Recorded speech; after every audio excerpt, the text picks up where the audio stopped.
We're just ordinary people living ordinary lives until we see someone on TV win a $25,000 prize. Come on down. I'll play any game for 10 seconds of fame. Come on down. I'll make a deal, just let me spin the wheel. Come on down. To win $1 million, all you need is a little luck and thorough knowledge of multiple disparate trivial subjects. All right, welcome to another episode of Come On Down, the game show podcast voted most likely to succeed in high school. Whoa, really? Arguably. Wow. So today's episode, we are going to be talking about a game show called Win Ben Stein's Money. This was on Comedy Central. It was from 1997 to 2003. That's correct. That's exactly what I have in my notes. This is our first episode from the Comedy Central network. This might be our last episode from the Comedy Central network. I did look it up on Wikipedia, and I think they've done 7 game shows. They've done 7 game shows. Yeah. Wow. Good job to the Comedy Central network. Yeah. But yeah, so this is Win Ben Stein's Money. It, of course, featured, starred, and was co-hosted by Ben Stein. And his money. And his money. Most importantly, his money. Yeah. Were the real stars of the show. Yeah. But so Ben Stein, I think probably there's a snippet of Ben Stein that is maybe one of the greatest contributions to pop culture history. Mm-hmm. Wouldn't you say? I would say it's the only thing I think of when I think of Ben Stein outside of this game show. Anyone? Bueller? Right? Yeah. That's what you're going for? Yeah. Yeah. I mean, that's a huge part of pop culture. That's a reference that people who were born well after Ferris Bueller came out are familiar with. I think my guess is probably prior to Win Ben Stein's Money, Ben Stein was the teacher from Ferris Bueller. Nobody knew his name. Yeah. He wasn't a big star. He was an actor whose roles included the teacher from Ferris Bueller, the teacher from The Wonder Years, the teacher from Casper the Friendly Ghost. He was a boring teacher actor. He was the most typecast actor in history, basically. Ben Stein was like McLovin times 1,000. Wow, yeah. He was a boring, monotone teacher. And I mean, his real voice is fairly monotone, not to the extent of the roles that he played. They played it up. But that's kind of similar to what he was like. Obviously, he was much more monotone in those roles. But that was what he was. And I think, again, probably most of the world knew him as the teacher from Ferris Bueller. Yes. Which has got to be a weird position to be in, because for Ben Stein specifically, he was quite an accomplished gentleman. You know, he was well educated. I think he went to Yale. He was a speechwriter for Richard Nixon and Gerald Ford. Oh, that's cool. I didn't know that. 2 presidents of the United States. Dang. That was his career before acting. He was a political speechwriter Wow. for the president of the United States of America, which is pretty cool. Aside from the fact that president resigned. Did he in write disgrace. that speech? He wrote, "I am not a crook." Yeah. That was the worst Richard Nixon that anybody. By the way, I don't know if you feel the same way as me, but Richard Nixon, like if I start naming past presidents and you think of them in your head, Bill Clinton, Sex.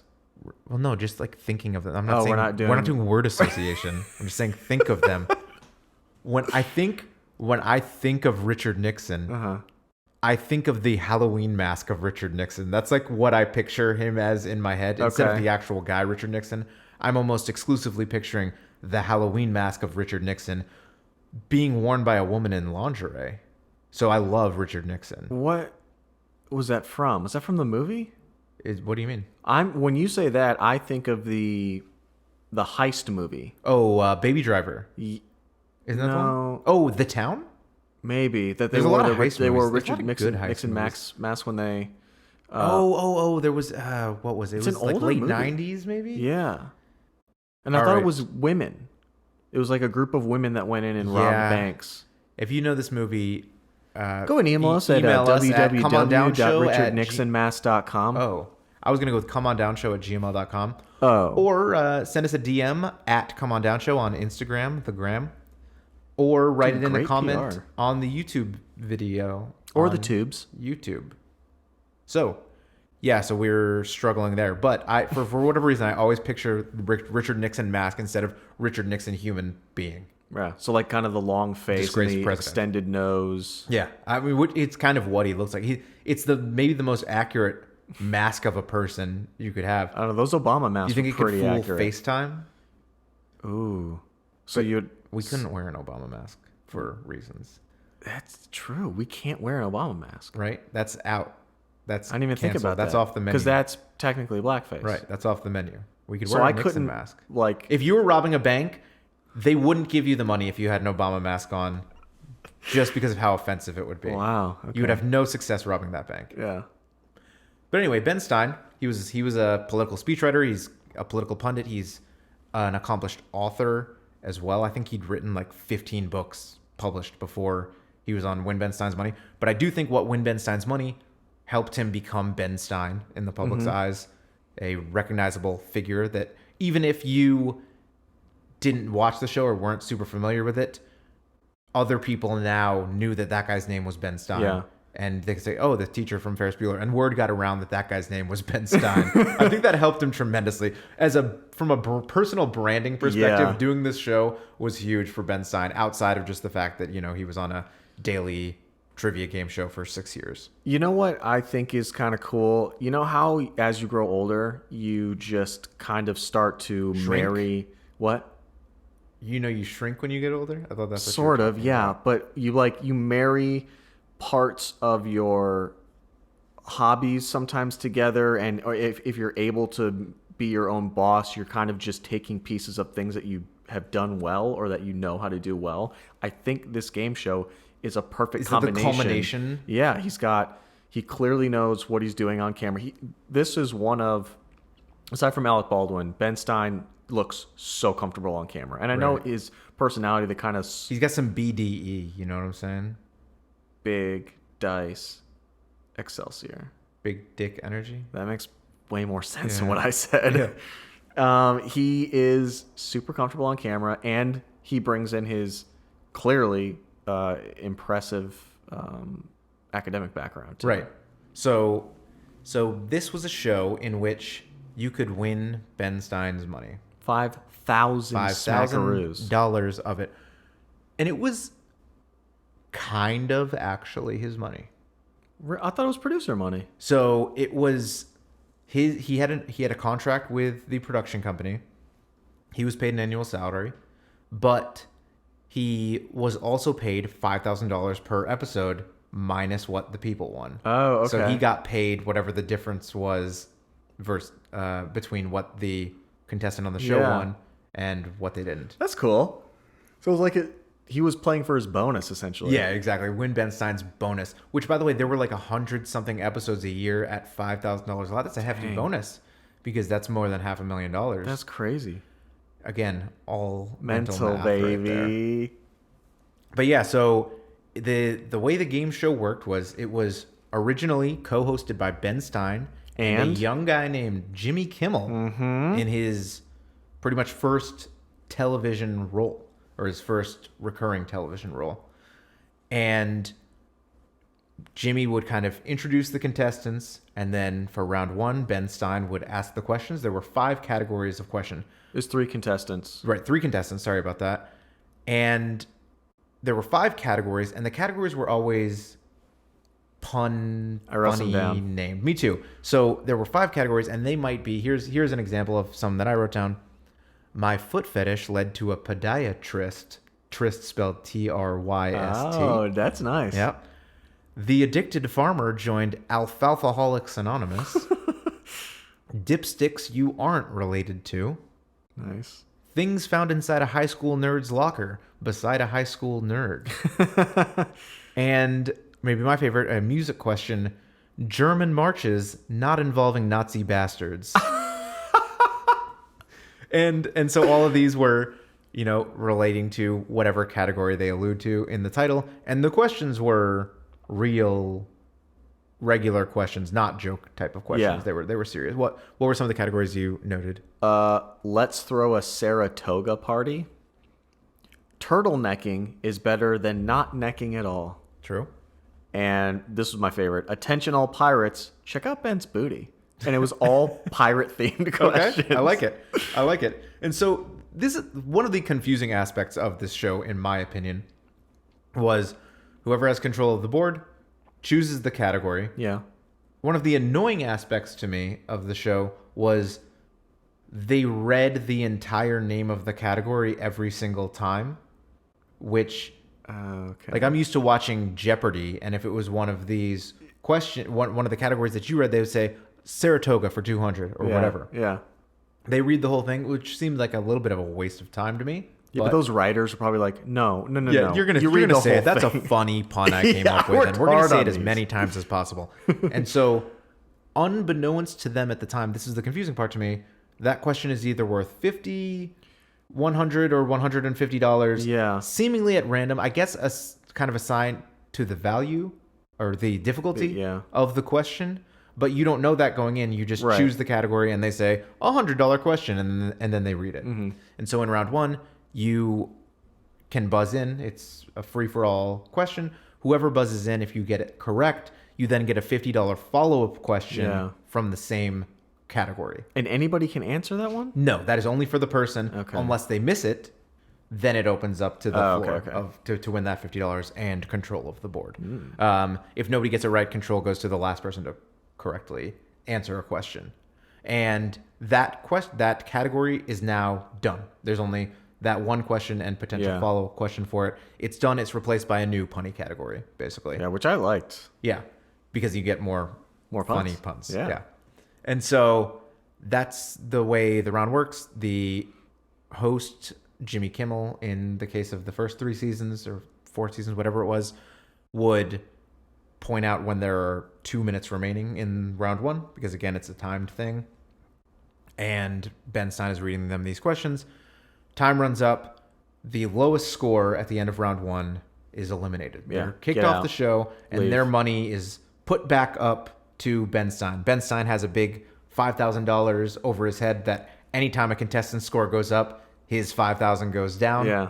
And when a person's eliminated, he finds a way to shoot that back up onto his board. And he does a very cordial thank you before he, like, it's not like, get out the show, you idiot. He's like, thank you very much for your efforts. You did a great job. Let's do a round of applause.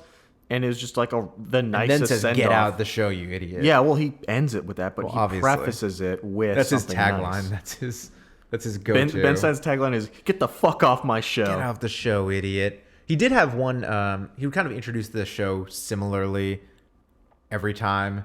And he would always say something like, hey, I think I can beat these people. Call me crazy. And then the crowd would always go, you're crazy.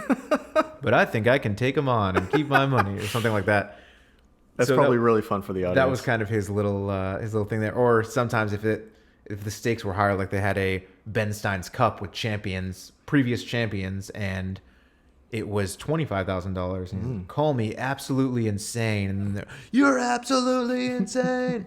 A lot of nice crowd interactivity there. Yeah. For the Comedy Central audience. And then let's talk about the second part of the show, because I felt like this was probably one of the most innovative aspects of this style, which was Ben Stein replaces the contestant that was kicked off. And he's not earning money. He's just answering the questions so the other people can't answer them. He's straight up blocking them take the from money. taking his money. Right. And so he's participating in the exact same way with the buzzer and whatnot.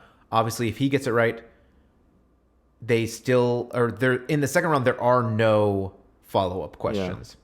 So probably for the reason of him participating, and there's no reason for him to get an additional amount of money. The values of the questions are elevated at this point. And now at this point, the co-host, Jimmy Kimmel, or in later years, a woman named Nancy Pimentel, or after that, Jimmy's cousin, Sal Icano. Yeah. But they would be asking the questions from this point forward because Ben is now a participant in the show. Right. And again, it worked the same way. 5 categories, all with punny names. They choose a category. The values are now like $200, $300, or $400 per question. They add those up. The host warns when there's 1 minute remaining, and that's pretty much it for this show. Again, the person who, of the two now, who has the lowest dollar amount at this point, is eliminated. Ben says, "Get the F off my show." His classic catchphrase. His classic catchphrase. The money goes back up to the board for him, and now he's facing off with this one person who's maybe at $1,500 or if they've had a good game, whatever the amount is there. And now they go into the best of 10 test of knowledge. And we're going to have a throwback of something from our very first episode. What's the throwback, Jonathan? Isolation booths. We got I love a good isolation booths. Back in the fray, 30 years down the road? Yeah, 40 years down the road, I think.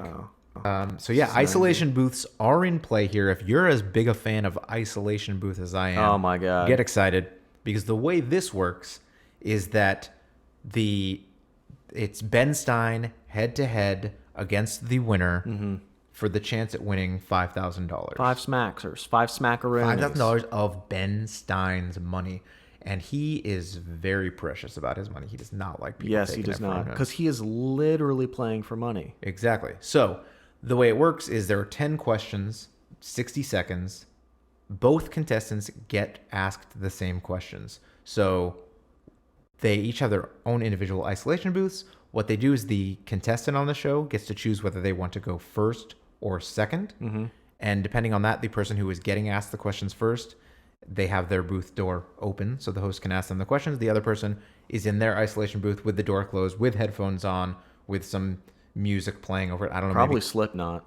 Maybe Slipknot. I was going to say classical music because Slipknot? Classical Slipknot, yes. The whole show is all classical music. All the theme songs, the going to commercial, the coming back from commercial, everything is always classical music.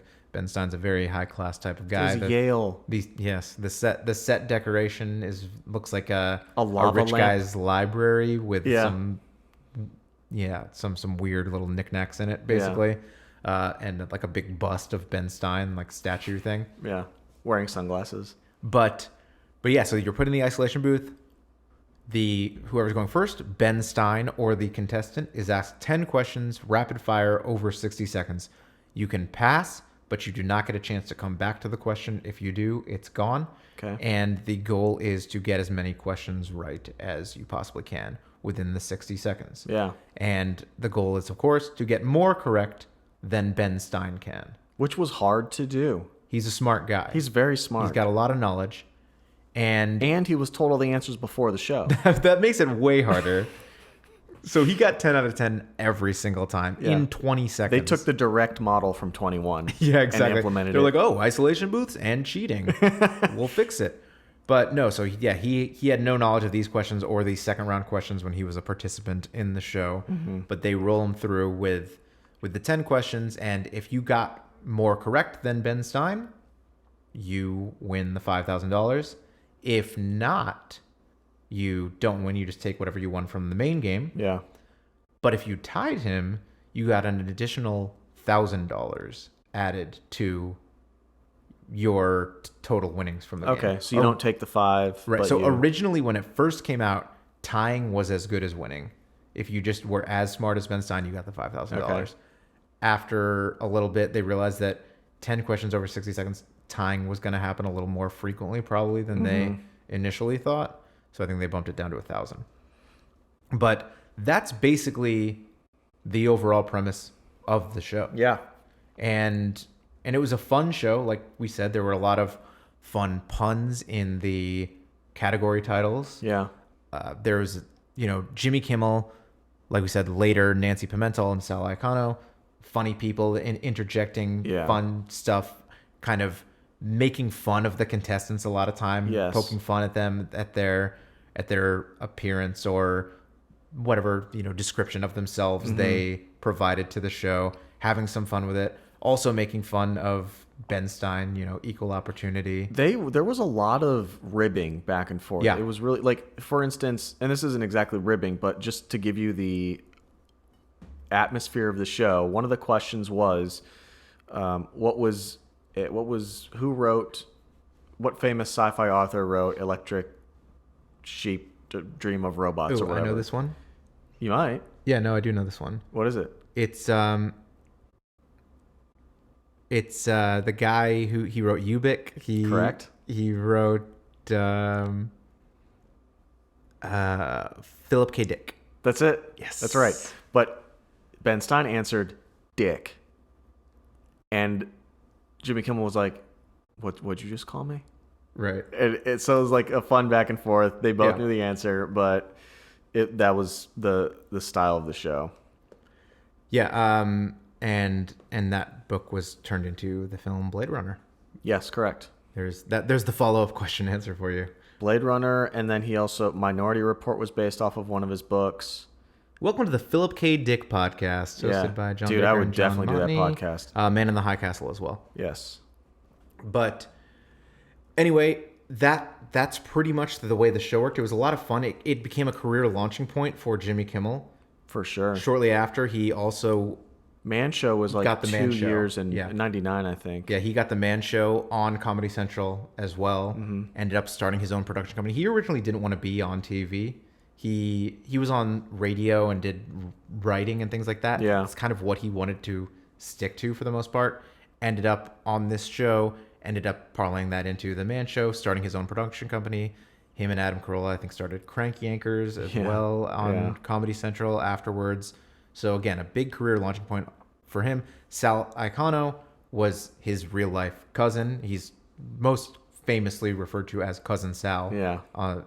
Everywhere now professionally, and he's been a writer on the Jimmy Kimmel Show since 2003, since it started, and he does various other things, a lot of sports related stuff with Bill Simmons. Like he's got a sports gambling podcast. He appears on a lot of the Fox Sports pick'em type of programs and things like that. So it was a huge career launching point for a couple people.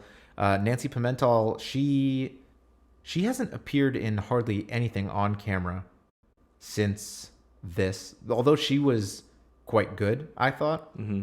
But she is much more famed for her writing. She's a writer on Shameless on Showtime, one of the head writers on that. And she wrote the Sweetest Thing, that Cameron Diaz movie from the early 2000s. Vaguely I remember familiar. girls in high school really liking it. It was all right. It was kind of a dirty movie for girls. I don't know. It was like A dirty movie for girls? right, like a dirty type of comedy that appealed to women. Okay. Like so like the what was so the like Bachelorette Ghostbusters. movie with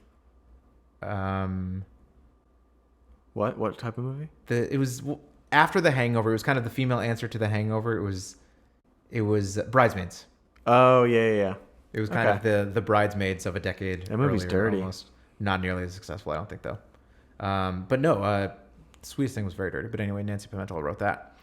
But yeah, so it was a career launching point for these people. We got to talk about the awards. What do you mean? When Ben Stein's Money Oh, won six Emmys. Daytime Emmy Awards for Outstanding Game Show. And the first one they won was in 1999. The previous 9 years. Jeopardy. And Wheel of Fortune. Price is Right. Ooh, Price is Right. Good one. Jeopardy, $25,000 Pyramid, Price is Right. Like dominated these. Dominated these and continued to throughout the years. And When Ben Stein's Money, in its second year, won it. I thought that was really impressive that it jumped onto this list. Like, yeah, it's a Daytime Emmy Award, but still, this list is got... I'd take a Daytime Emmy Award. I'll take a midday 2 p.m. I'll take a late podcast night, day award. middle of the night Emmy Award. Just That's what they're called. Any too. time of day you want to give me an Emmy Award, I'm not gonna turn it down.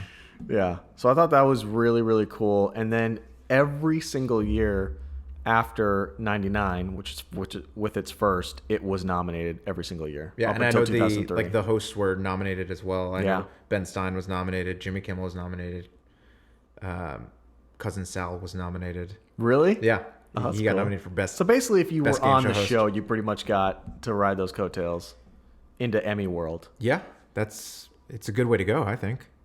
But yeah, it was well regarded at the time. It was a daily game show. It was every afternoon, Yeah. pretty much throughout the year. I think there were 130 episodes per season.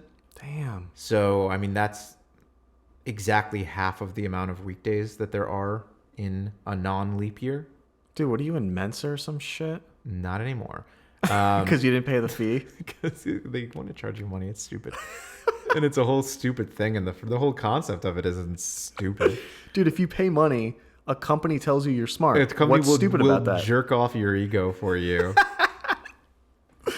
which is illegal in most states. Jerking off egos? Yes. Which is a problem we need to solve, I think. Yeah. Less jerking off. Less jerking What? off. No, Oh. not that. But yeah, so it was on pretty much year round. Obviously had some breaks and things like that, but it was on 130 episodes. They did over their 6 years 715 episodes. That's insane. So it was a lot of content, and it got to a point where they realized that the reruns were getting the same ratings as the as the new episodes for the most part. Because this was on in the afternoon. It was something that I don't ever remember watching first airing of, I guess. I think I most remember watching it late night reruns. Maybe. Maybe you I think did, I watched first runs. but I definitely remember like staying up late at night and it was on TV at midnight. They would, at 12 and 12:30 there would be a couple Yeah. episodes on. And so that was how I watched the show when it was on. That was my experience. with How winning well do you Best think Time you would Money. do on the show? It depends. I watched one episode and this guy crushed it. He ended up tying Ben with 8 in the 8 out of 10. Nice. in the Third best of round 10 test of isolation. knowledge. But that guy was really good. I actually looked him up afterwards, and he had previously been a Jeopardy champion Wow. in the 90s. He'd won 5 times on Jeopardy, and he was the first contestant in Jeopardy history to win a car. Like he won a Lambo or something. Because A Lambo? What about a Chevy Vega? well, they tried to get Chevy Vegas, but they weren't making them anymore. They had 'Cause they to were all step down. broken. They had to step down to Lambo. But it was because this was like pre-Ken Jennings when you could only win 5 in a row Okay. on Jeopardy. And at one time they decided to introduce if you did win 5 in a row as a consolation for being booted off the show, you got a car. Dang. And he'd won like tournaments of champions he'd won hundreds of thousands of dollars from Jeopardy in addition to winning $3,000 or whatever of Ben Stein's money, Yeah. which is maybe his greatest accomplishment. And the funny thing was on that episode, I've got to imagine that Ben might have known that the guy had previously been on Jeopardy, but obviously casting would have known. Yeah. I don't know if Ben himself might have known and they didn't mention it on the show at all, but Ben closed the show by saying something along the lines of, if you think you're smarter than this guy, then my advice to you is go on Jeopardy, not this show, please.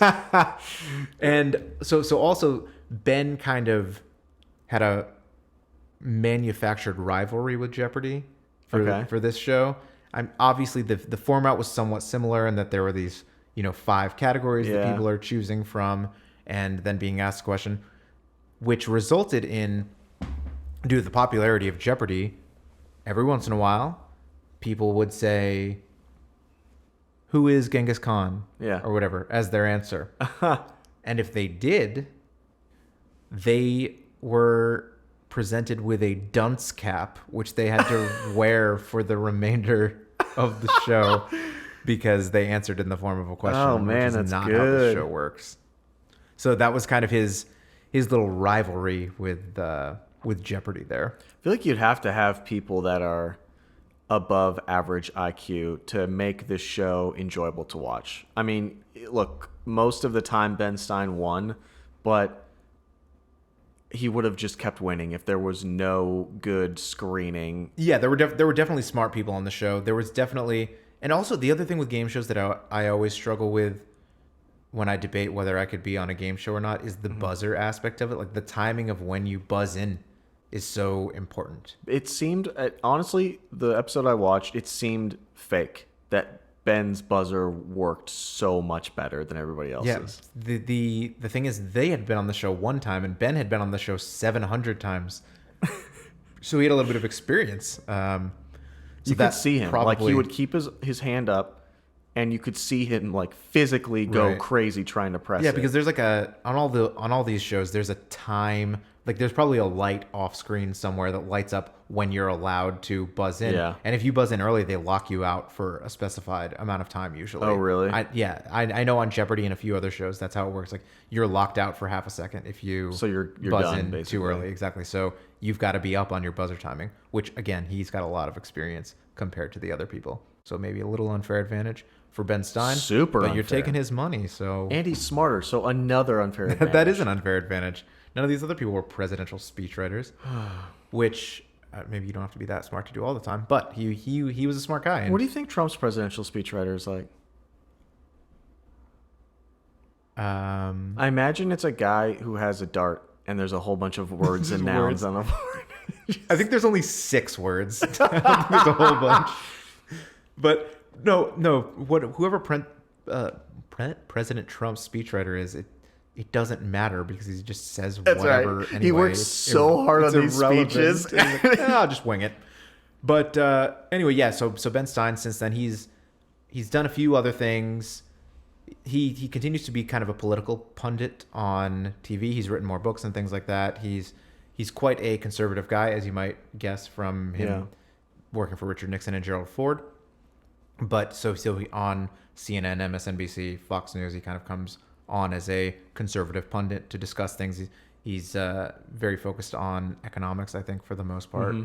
He's got quite a bit of knowledge there. So that's kind of what he's doing now. I don't know, like I haven't heard any of his opinions about the pandy since this has been going. Are we calling it the pandy now? I didn't know that. Yeah, of course we are. I don't want to say pandemic every time.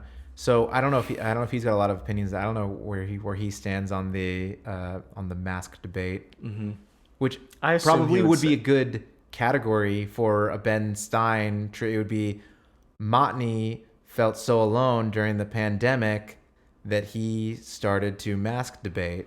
Oh, Right? that's good. Thank you. And then what would the question If anybody be? wants to reboot Ben Stein's money and Yeah. needs somebody to come up with one category, Yeah.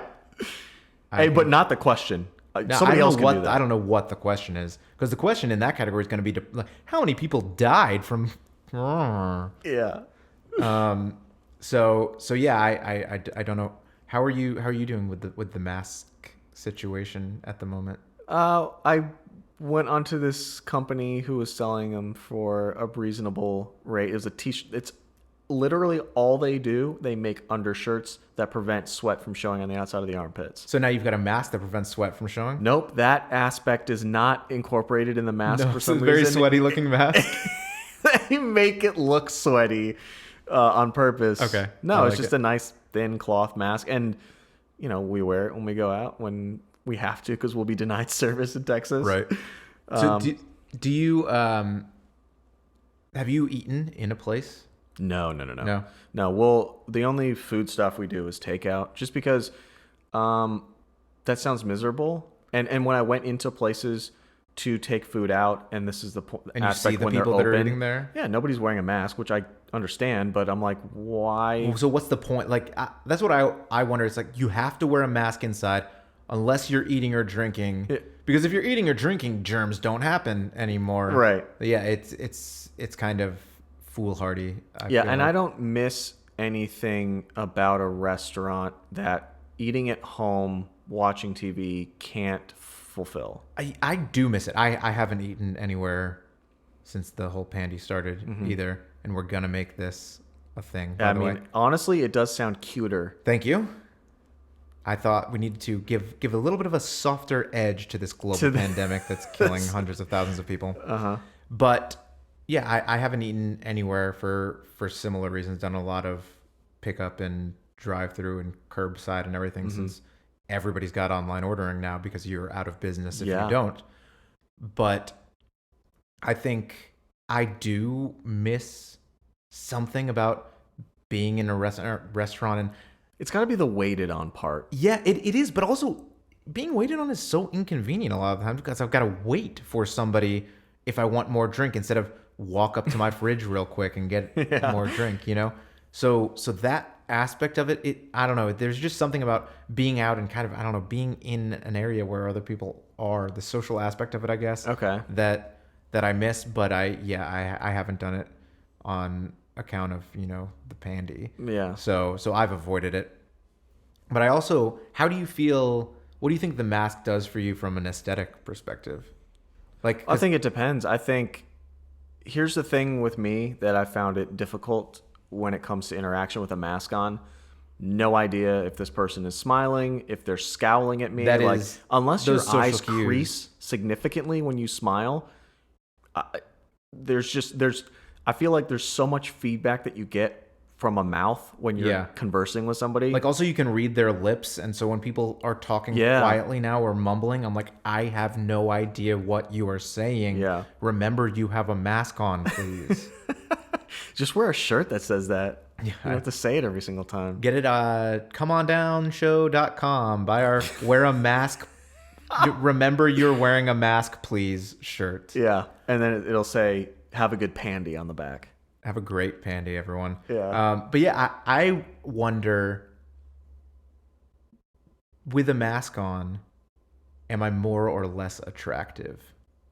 Have you considered that at all? Because I wonder, like, I would say which half of my face is more attractive, top half or bottom half? Because if it's top half, then the whole mask. I want this Well, I'm not gonna say I want this panty to go on for a longer time, but maybe I'll learn from our Asian brothers and sisters that I'll just wear a mask out in public at all times. Yeah.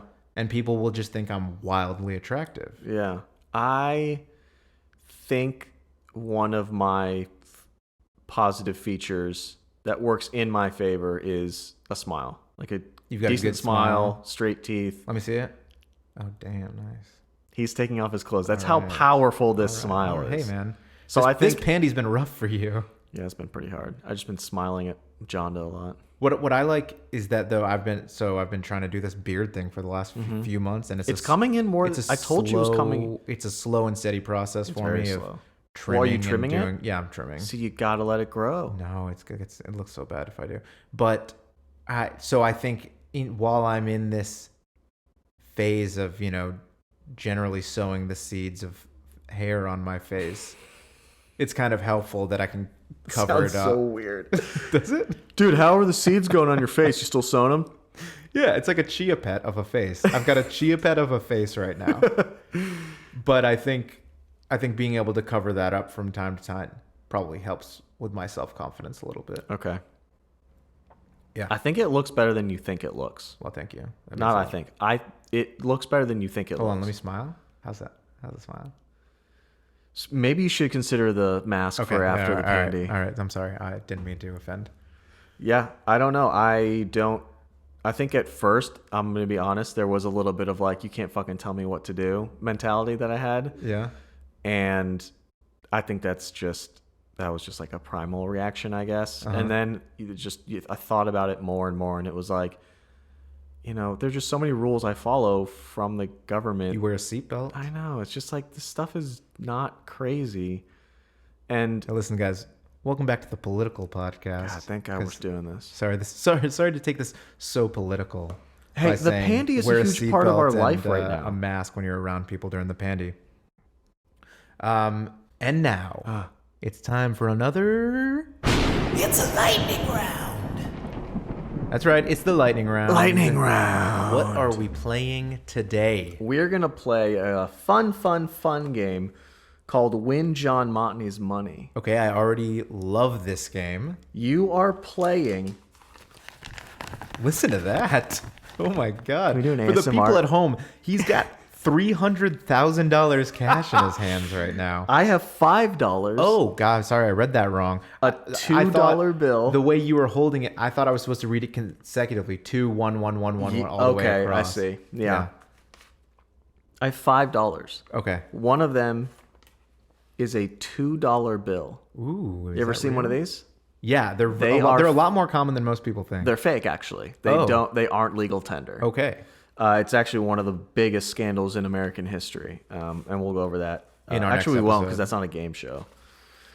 So we're playing for $5. Each question, you have an opportunity to win $1, and we'll do the last question is for $2. Ooh, all right. I think we have about 7 questions. Okay, so how is that going to work with $4 bills? You're not gonna win them all. Okay. All right, fair. I went on to, I think it was triviaquestions.com Match.com, or something, and I answered a whole bunch of questions. Now, you're just going to have to take my word for it that I answered these. And Yeah, I this put seems fair. I put the actual This answers seems down. fair. First of all, I'm one of the most trustworthy people you All right, know. everybody, we're in an imaginary isolation booth right now with Mr. Trustworthy over here, who's visiting triviaquestions.com. Mm-hmm. By the way, today's episode brought to you by triviaquestions.com. If you ever need any trivia questions, go to triviaquestions.com. They've got them. Maybe, by the way, because he doesn't remember. Right. Yeah, I don't think it was triviaquestions.com. Okay. So Google trivia questions then. .com. And somebody pay us money for plugging that. God, please. So I have 2, 4, 6. I have 7 questions. Okay, you already said that. I have 7 questions that you're going to be answering. Okay. I have already answered them. How many questions? 7. Okay. What's more than 6? Is that one of the questions? Imagine if that was a question on a game show. What's more than 6? Because, like, 49? That's more than I'm 6. sorry, no. The answer was 50. Damn it. So close, Oh, dude. Almost got it. Okay, first question. And these will be multiple choice. Oh, easy. Which country has beaver as the national emblem? Turkey, Peru, or Canada? Beaver as the national emblem? What Mm-hmm. the fuck is a national emblem? It's a beaver. I mean, Canada makes the most sense. Peru makes the least sense. I'm gonna go with Turkey. Did you just Turkey? Yeah. It's Canada. God, I should And I answered it right. the one that makes the most sense. Yeah, I don't know what your thought process was so on track. Listen, I'm always waiting for trick questions. God. Okay, so you don't win $1. Okay. Which is the hottest planet? Venus, Mercury, Saturn, or Jupiter? Where's the temperature taken? From the butt. I don't. Well, I mean, I don't like. I don't have a follow up for because this one. I'm gonna go with Venus. That is correct. All right. It is not the closest to the sun, but it's the first one that has an actual atmosphere. Did you know that Venus, on average, is closer to the sun than Mercury? But most of the time, Mercury Based on how is it moves? closer. Because of the shapes of their orbits, Mercury gets way far away at some points. Oh, okay, but it's most on average of the time it's closer. Yeah. Cool. The longest human hair was measured at over 5 meters long. That is This is a long. true or false question. Oh, 50-50 shot to win $1. God, I trusted you there because you were Mr. Trustworthy. I thought you were just telling me a fact, and I thought, wow, that's more than 15 feet of hair. I'll go with true. It is true. All right. I also answered it correctly, so you don't get $1. Okay. Well, did I get $1 for the last one? I don't No, remember. I got the Okay. Venus. Okay. So you're getting everything right. Look, I answered these Fairly, before you fair were and here. square. Got I it. did Right, answer got them fairly. it. Yeah, got it. Which war caused the greatest loss of life for 1812, Americans? Civil War. That is correct. I also got that right. Were there choices? There were, but No, you I crushed know it. it's the It Civil was like War. World War I, World War II, Civil War, and it. Vietnam. Okay, I got this one wrong. Ooh, You this have is an a big one opportunity for to me. win $1. Which country employed the first police woman? England, U.S., France, or Australia? Well, I mean, Australia was just a prisoner colony. Correct. So, I don't know. They probably didn't have any women running any of the police there. France, they're kind of stuffy. You know what? I'm proud to be an American. I'm going to go with the USA. That is correct. Yes! I answered France. Her name was Alice Wells, and it was L.A. in 1910. 1910. Not that long ago. Yeah, so it wasn't that bad long job ago. to all of those countries, including the US. Dude, way worse job for England and France. Like, Yeah. you were countries. Guys, we were only countries for a little bit of time. We didn't have that much time to hire women as police officers yet. Next one. Yep.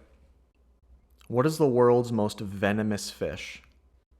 Scorpion fish, lionfish, stonefish, or toadfish?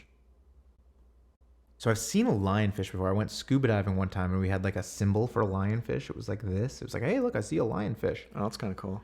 I What don't. was your symbol for eel? It was like this or something. Those are just a They cool dance move. literally like hand symbols to point out stuff like, oh, octopus. I mean, that makes sense. How are they also going to like do a tour You of, can't talk. of the water? So, Was it like charades? yeah, exactly. Three words. movie? 3 words. Medusa. I mean, I don't. I knew this one. I don't know how, but it came to me very quickly. Say them again, please. Scorpionfish, lionfish, stonefish, or toadfish? Tote? Toad, T-O-A-D. I'll go with that one. It was stonefish, Ooh, and I got it right. I don't know what a stonefish is. I don't know what any of them are except for a lionfish because I saw it when I was scuba diving With a cool hand symbol. and I did a hand symbol and I said, there it is. I got this one wrong. This is the $2 question. Ooh, this is the big one. This is number 7. This is number 7. Okay, for all the marbles. For 2 of the marbles. For 2 of the marbles. 2 of the 5 marbles. What is your wedding anniversary? September 1st, September 2nd, or September 3rd? It's September 2nd. I'm Dang quite it. confident in this one. You got it. Thank There's your you. $2. God, you're an idiot. You don't even know when my wedding anniversary is. By the way, you got married 2 months ago, and I have no idea when that was. I don't even know if it was this year for sure. But that would have been not fair because I would have definitely got that right. Hopefully. I mean, Yeah. I don't I know. know it. I know it. I know it because when we first discussed it, I was like, no, that's too close to my birthday. You were a little bitch about it. I was like, no. but This but is that's my- about me, but that's not my birthday month. This isn't about you. And John June is was about very me. nice about being like, okay, yeah, that's true, but like, let's And then I generally was like, this makes the most sense for us to get married, so let's just do it. Yeah, and then the pandy happened. So that was Win John Monty's Money. That was Win John Monty's Money. This has been Win Ben Stein's Money. Final thoughts, opinions, suggestions about Win Ben Stein's Money. Win Ben Stein's Money, I think, was a very enjoyable watch because, like one of our previous episodes, you've got a comedian doing the hosting. Not only that, you have a second co-host comedian. I think with both of those aspects in place, you've got something that is fun. It has actually fun, witty banter. Right. And I really thought the aspect of the host going into play was pretty huge and Big monumental twist. and different. And I thought it made it very fun. And it also changed the rounds up. Like with other ones, it's just like, this round you play for more money. And that was a Right. pretty common thread. There's a difference here. Now there's a guy trying to jack the money from you that wasn't there before. Yeah, and I thought it was cool too how it was only $5,000, but I was still kind of invested and waiting for. You're really big on the stakes. That seems like a big thing for you. You need everything Yeah. to be worth $1 million. Well, I think once you watch something that's worth $1 million and you go back, well, I think that's a testament to how cool the show is because I do subscribe to let's make the stakes huge, so I'm super invested. You don't care about $5,000 normally. Honestly, you would light dude, that on I fire. fucking wipe my ass with $5,000. Right. If triviaquestions.com was only paying us $5,000, we would have said no. Yeah, correct. So I really enjoyed this. It hit nostalgia for me, but I also enjoyed watching the episode now. So what about you? Yeah, I mean, kind of the same. I feel like being an early teenager when this was originally airing, I've got good associations with it. I remember enjoying it. I remember laughing at the time, and it was something that, like, obviously I've always liked game shows. I've always liked challenging myself to see if I could get the questions correct and things like that. Yeah. So from that perspective, it kept me engaged on multiple levels of the things I really enjoyed, you know, from a trivia and comedy perspective. So I did enjoy that. Like I mentioned earlier, I did feel like having to read out these really long jokes every time you wanted to do a question slowed it down a little bit when I wanted to kind of, okay, we got all the jokes. Now let's get into the questions, and we can still have some funny banter back and forth between the questions. But I already heard that joke. I don't need to hear that entire joke again.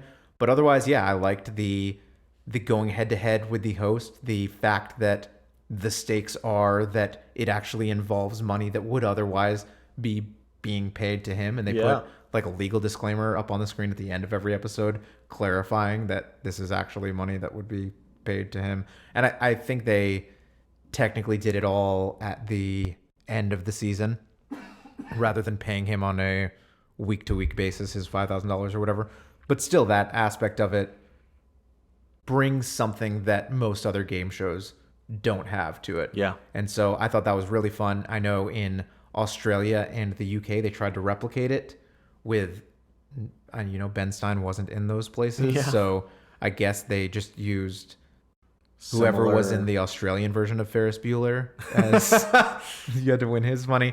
But those both failed pretty miserably. So I think there was also probably something about Ben Stein's personality that helped put it over the top, that it made you, because it did have that, you know, obviously he wasn't the funny man on the show, but he did have a good sense of humor. Yeah. But he still also had that gravitas and seeming like a serious person with his kind of more monotone, deep voice that just really made it pretty engaging. So I would give it a thumbs up.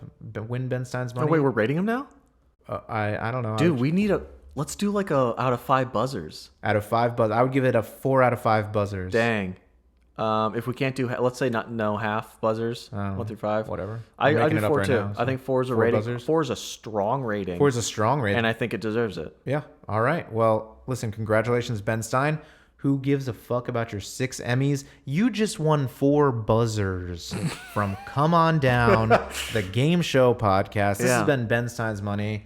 And check us out on Instagram at Come On Down Show, on YouTube. If you're not watching this on YouTube, I don't know, just search Come On Down. I think that's probably the best way to do it. And honestly, YouTube. fuck yourself if you're not watching on YouTube. Wow. I mean, I give you 1 out of 5 buzzers if you're not watching on YouTube. what if they're driving in their car or something? We don't want them watching it on YouTube. Find a way. Get a Tesla. Get a Tesla. All right, guys. You heard the man. That was Win Ben Stein's Money. This has been Come On Down. We will see you guys next week. Bye.